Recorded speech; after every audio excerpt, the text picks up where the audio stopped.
Welcome to Planet Raconteur, where we who tell stories rule this world. I am Yuck Nasty, and I am your guide into our world that's filled with sights and sounds, both wonderful and frightening. Filled with sights and sounds, both wonderful and frightening.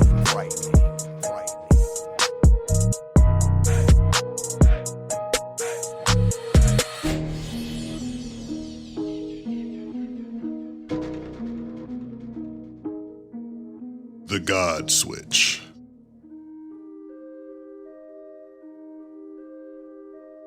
A shoebox-sized apparatus arrived at the doorstep of every household on Earth on an average Tuesday. Initially, no one knew where the mystery devices came from or their cryptic purpose. It was a simple little box with a rocker switch on the top.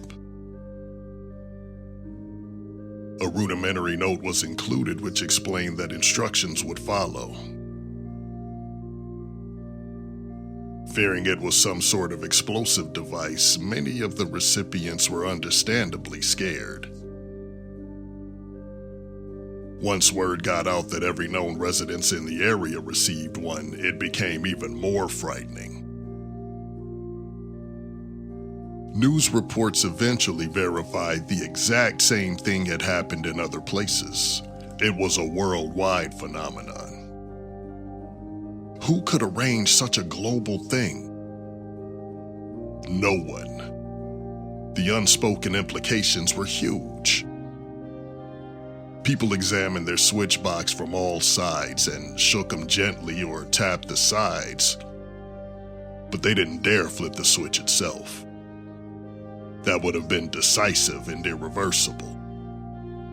Better safe than sorry. Information and instructions arrived just as promised and written in the mother tongue of the recipient. The text was easy to understand, but the reason for the device and its mass dissemination was still an enigma.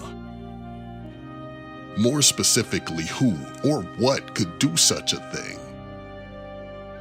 Even before the instructions came, they came to be known by many as the God Box. What being could make billions of these strange things and distribute them to every single doorstep undetected? The idea of a non-terrestrial object made people very uncomfortable, but it was apparently a divine gift.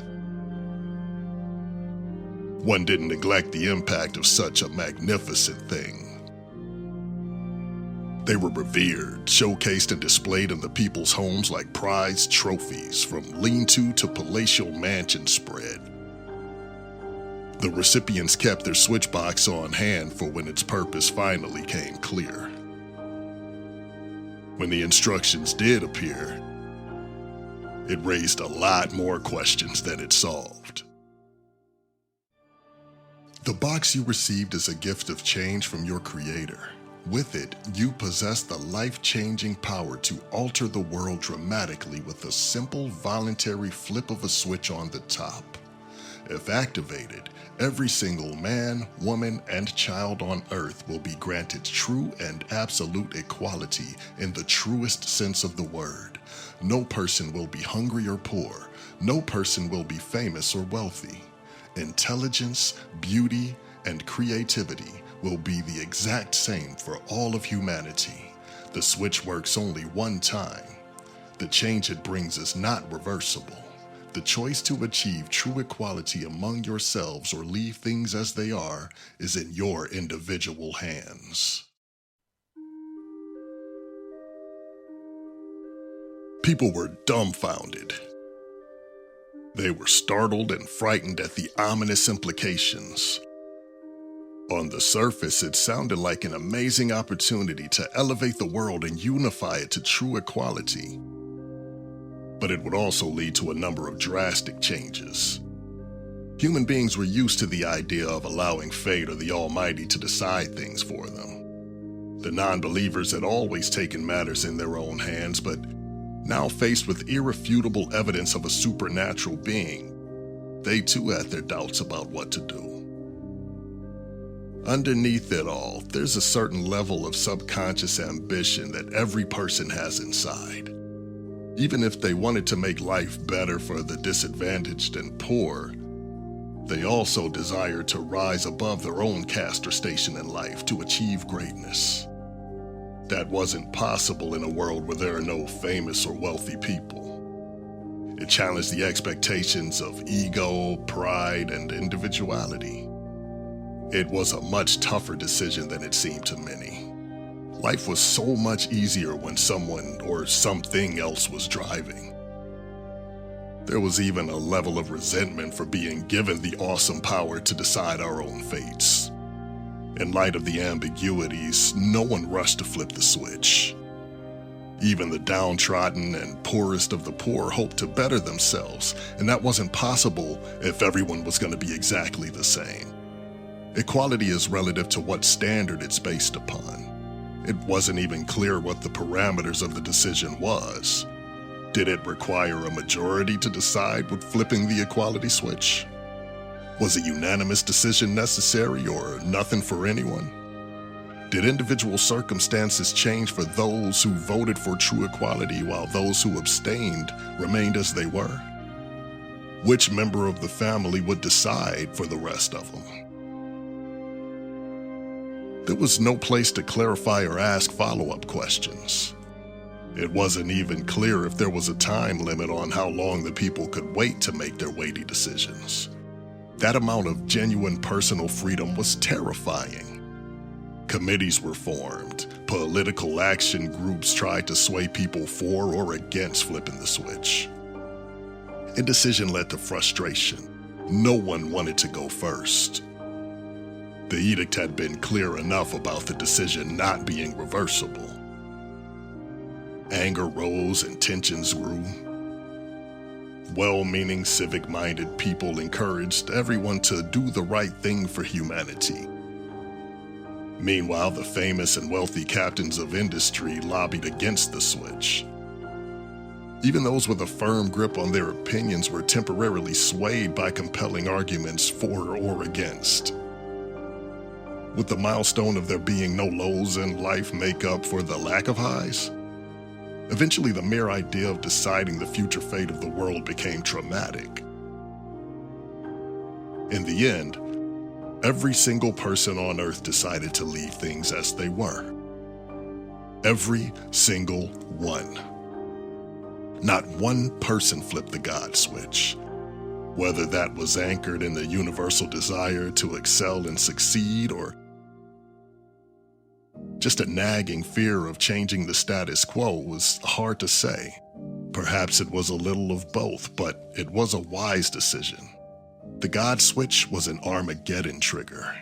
Those seeking true equality would have received it, in the universal equality of death.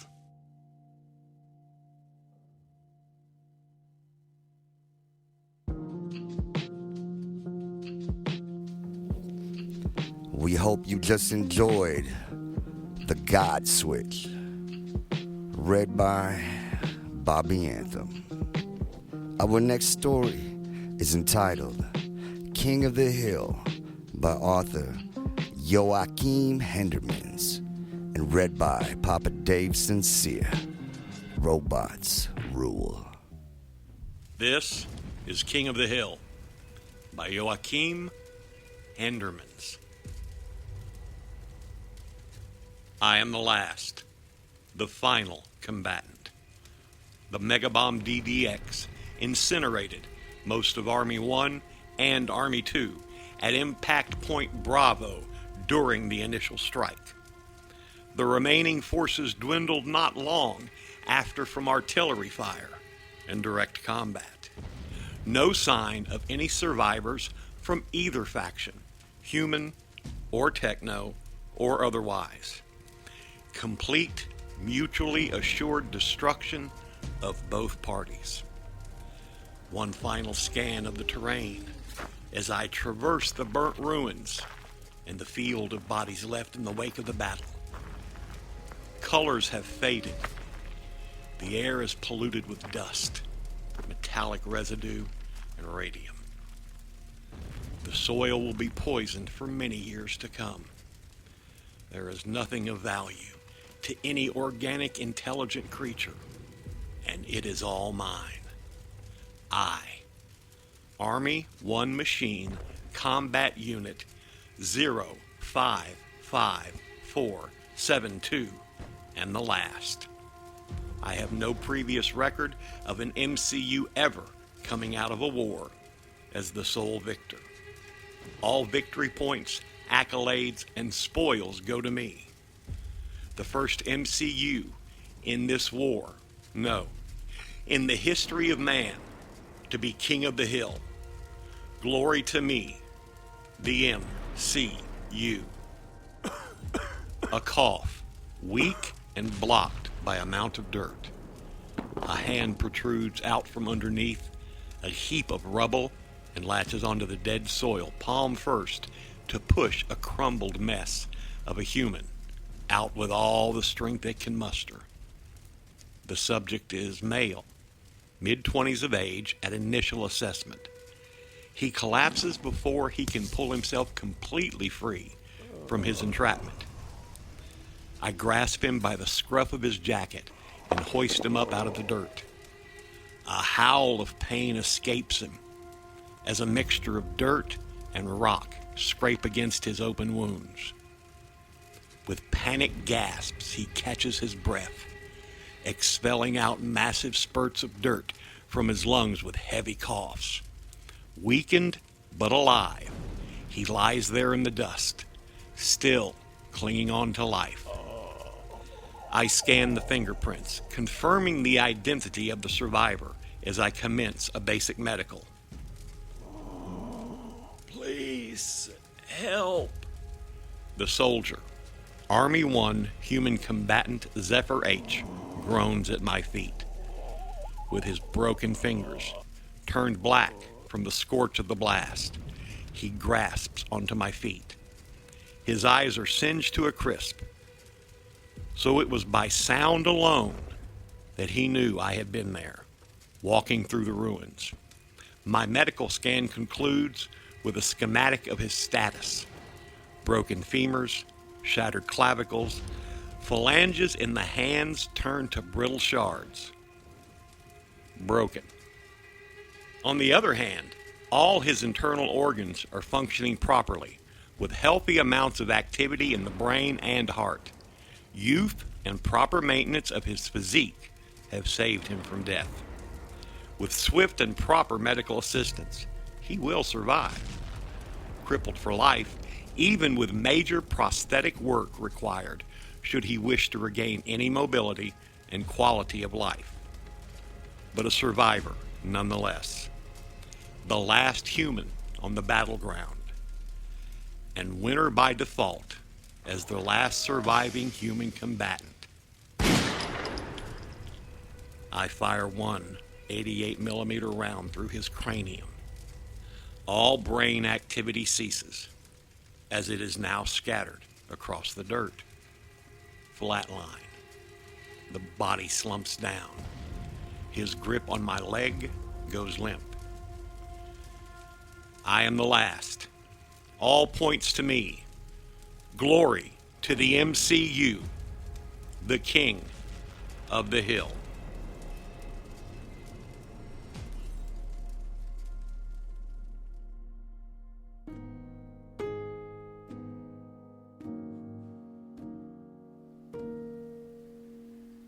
And our last story of the night teaches us that love truly knows no boundaries, no matter what. Planet Raconteur is proud to present to you Broken Home by G. Allen Willbanks. Broken Home by G. Allen Willbanks. Paula arched her back almost to the point of falling over, turning her face to the sky. The hood of her puffy coat slipped back onto her shoulders as she dodged awkwardly left and right, opening her mouth wide and sticking out her tongue to chase the snowflakes fluttering around her. Her father stood silently nearby, hands in his pockets, a small smile of bemusement tugging at his lips. Catching another flake, Paula laughed in childish glee, her eyes shining with pleasure. She spun to face her father in triumph, shouting, "Got another one!" He nodded his encouragement. At last, tiring of the game, Paula pulled her hood back over her head and blew out a long breath.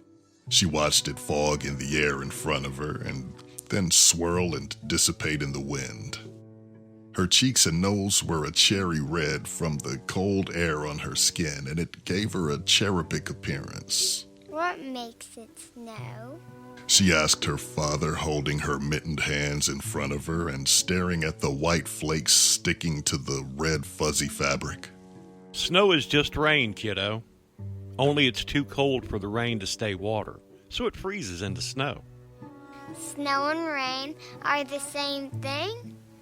Is that true? It's true. He assured her. Paula continued to look doubtful. It is, I promise. I'm not lying to you. Paula nodded, seeming to accept her father's assurance.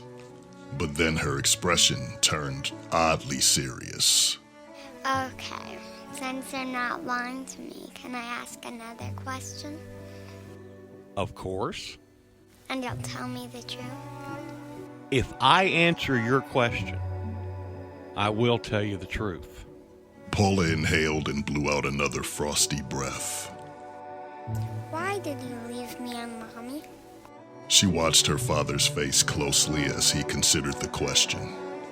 With a wisdom far beyond her actual age, Paula remained silent and waited, seeming to sense he would not answer if she pushed too hard.